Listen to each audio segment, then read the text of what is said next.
Hello and welcome to the Life Friendly Business Podcast. I'm your host, Erin Thomas Wong, business mentor, coach, and founder of the Cocoon VIP membership. I hope that 2022 is treating you well. We're coming into March and I am loving the lighter evenings and lighter mornings. Spring is definitely on its way. And next week, I'm looking forward to hosting my yearly, annual even, in-person event, the Momentum Day down here in Bournemouth by the coast, which is a day of inspiration and practical business training for women in business. It's been a whole 2 years since I've been able to hold this event because of the pandemic. And in fact, the last event was literally days before we went into lockdown. So it is going to be amazing to see you all back in the room. And at the time that this podcast goes out, there may be 1 or 2 tickets left. You can check out the website lifefriendlybusiness.com/momentum.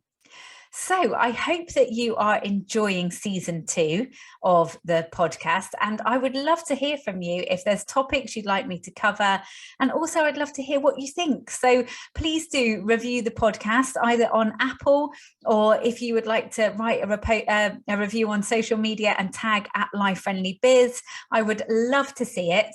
And I'm also going to be doing a draw every month for someone to win a 30-minute strategy call with me. So definitely do get involved and put those posts out on social media, letting me know what you think of the podcast. Take a screenshot of the player on your phone, for example, and let me know. I would love you to help me spread the word as well about the Life Friendly Business podcast. So today, I'm talking about something that comes up quite a lot in discussions that I have with my clients.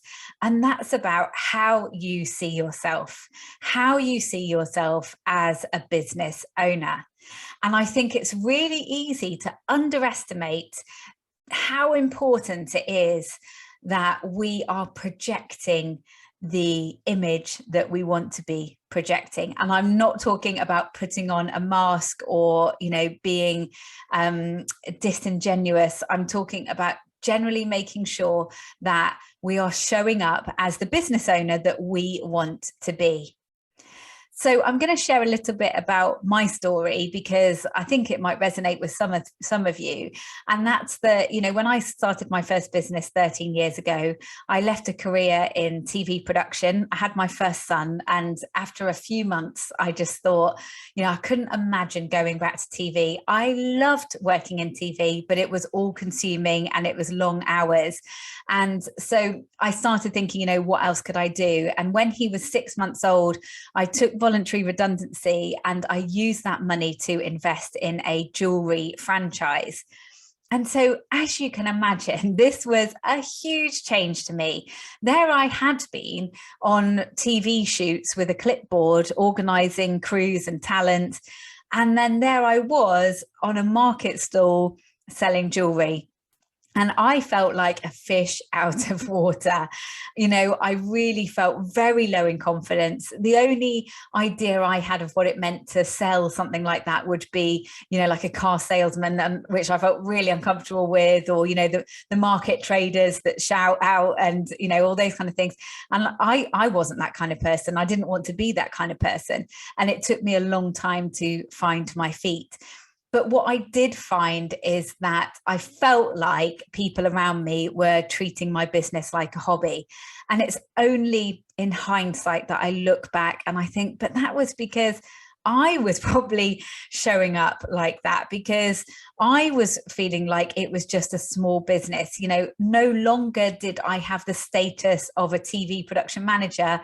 I was just a mum with just a small business. And that was being projected. And also I fell into the trap of, when people would ask me how things were going, I just always, even if things were going really well, I'd find myself going, oh, well, I wish that this would happen. Oh, well, I wish that would happen. And, I really had to work very hard at stopping myself from doing that, because, it's really easy to put ourselves down. And this can also be about limiting beliefs as well, and pulling yourself back down. Like, you don't want to be a show off. You don't want to tell people that things are going well, do you? Like, we can't be smug. We have to always kind of pull ourselves back down and be grounded, and all these things that we're told as children. But yes, so basically at the time I felt very low in confidence, and although I was just kind of trying at this whole business thing and pretending and trying to be something that I wasn't, and I felt like that's what other people were thinking, but actually it was more about what I was projecting. And that's what I think that is important for us to recognize, is how impactful that can be. And so we must look internally, and that's what I would love you to do today. I'd love you to think about how you feel about yourself as a business owner. Do you even call yourself a business owner, even in your head? Maybe you don't call yourself an entrepreneur yet. I know a lot of women just like cringe at the thought, there's no way I'm an entrepreneur, even though they've devised a brand new business and are making money from it. They don't feel like an entrepreneur as such. But are you talking about yourself in terms of being a business owner? Because I imagine if you're listening to this podcast, you either are a business owner or you're thinking about becoming a business owner. So how do you see yourself? I'd also like you to think about how you would like other people to see you. And I'm not talking about your friends and family. I'm talking about people that you admire in your industry, your peers, maybe your customers. How do you want them to see you? Because once you've decided who that person is, it's someone that you can step into. And let's rephrase that.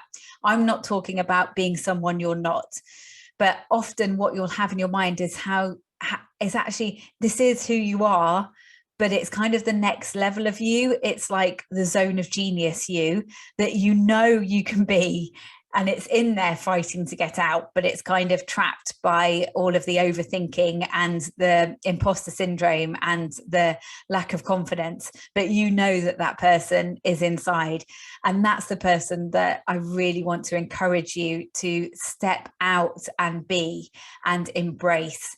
And that person who's, screaming inside saying, let me out and let me have a go at this business, and, let me show up and serve people and let me get my message out there. That's what we need to do in our businesses in order to thrive and in order to expand and grow. So basically, we need to shake off all the negative crap that we are thinking about ourselves in order to get there. So who is that person for you? What do they look like? How do you want people to see you? Inside that you are capable of being that person, if only you could just push past all of the negative thoughts that you perhaps have about yourself. So how do you want people to see you? And then I'd also love you to write a statement, an empowering statement. So I am. What are you? What do you want people to see you as? How do you want to show up in your business? What do you want to be known for? Now, I'm going to tell you a little bit of a story now about a self-fulfilling prophecy, which I see happening over and over again in the work that I do mentoring women. And that's about the transition that we go through from leaving an employed role to becoming self-employed. So here's a story about Sarah. So Sarah worked in a finance company. She was management level, was very much in her zone of excellence in what she was doing. But, the time came when actually she didn't want to be working 5 days a week and, 60-hour weeks. She wanted to be doing things on her own terms. She had other things going on in her life, and she wanted to get a better work-life balance. And so she decided to hand in her notice and retrain as a coach. So people were really sad to see her go, because they'd really enjoyed working with her over the years. But, they really got it, and they got that she wanted to do something different, and they were supportive of that. So she left, she did her training to be a coach. And then when the time came to putting herself out there, she was absolutely racked with imposter syndrome. She was terrified about if she posted on LinkedIn about what she was doing, what her ex-colleagues would think, because surely they would just roll their eyes and, be judging her for what she was doing. So you know what happened? She didn't post on LinkedIn, or she barely posted on LinkedIn. So she didn't put herself out there and let people know how she could help them, because she was so scared of what people might think, even though there's no evidence to say that they would think those things. So she didn't put herself out there. And then what happened is that she didn't get any clients, because no one knew what she did. No one knew who she was or how she could help them. So she didn't get clients. So then she thought, oh my God, I can't do this. I haven't got any money. I've left my full-time job. I'm not getting any money in. Like I knew I couldn't do this. And she feels like a failure, and she feels like everyone was proved right. Everyone in her mind, let's make clear, was proved right that she was no good at this. But actually what had happened there is that this was a self-fulfilling prophecy, because the reason she hasn't got any clients is because she hasn't put herself out there. And the reason she hasn't put herself out there is because of worrying about what other people think. And this is where we need to make a change. We need to stop caring so much about what other people think, and we need to zone in on our zone of genius. If you haven't read The Big Leap by Gay Hendricks, highly recommend you do. It's a fantastic book. But this is the point. We need to own it, okay? With Sarah, she's made a decision. She is leaving the corporate world. She's setting up as a coach. And that's because she wants to help people. She wants to empower people. She wants to do things on her own terms. And she needs to work through that imposter syndrome, work through those negative feelings that are stopping her and limiting her. And she needs to put herself out there, because that's the only way that she is going to get the clients that she needs. So I'll ask again, how do you see yourself as a business owner? Are you showing up as a business owner in the way that you want to be? And I would really say that, when you have time to reflect and you can recognize the gaps that you might have, either in your knowledge or your skills or in your confidence, that is the point where you make a decision to reach out and get support, because you need to plug those holes in order to grow a successful, life-friendly business. And it is okay that you don't know everything. And it is okay that you need help from someone to build your confidence in this new arena. Most of us, we're all learning as we go. That's the exciting thing about being a business owner, is that things evolve and change all the time. We never stop learning. And that also means that we don't always know everything. We can't possibly wear all the hats in our business effectively. We need to be reaching out and getting support in those areas. And that's where thinking like a business owner really comes in terms of how you're investing your money. And, and I know when it comes to investing money, especially if you're in a situation that I was, that, you're starting a business after having children. And so most likely you're using family savings to start your business. And so every little thing that you spend, you have to have this big debate with yourself about whether you're worthy of investing that money in yourself. But we've got to think like a business owner. And big companies, all those things, they invest in getting experts in their fields to help them. That's how they grow much faster. So start thinking like a business owner. If you think other people are not treating you like the business owner that you want to be treated as, start within and check how you're feeling about yourself, because you will be projecting any small lack of confidence issues, or any thoughts that you might have about whether you feel like this might not actually succeed, or whether it is just a small hobby business. Like, if that is going on in your head, you are undoubtedly projecting that, and it is then being projected back at you by other people, which is just going to take you into a spiral of self-doubt. So break that pattern, do some work on yourself, and think about how you're showing up. I would love to hear from you whether this has press any buttons for you, whether it feels true for you, whether it doesn't feel true for you.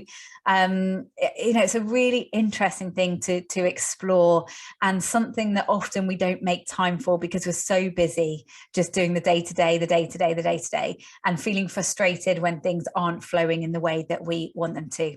So I hope that's given you some food for thought. And yeah, let me know what you think. Let me know on social media at Life Friendly Biz. I'd love to see you. I'm on Instagram, Facebook, Twitter, LinkedIn, all the platforms. Come and find me and have a chat about how you feel about yourself as a business owner. And I look forward to seeing you next week.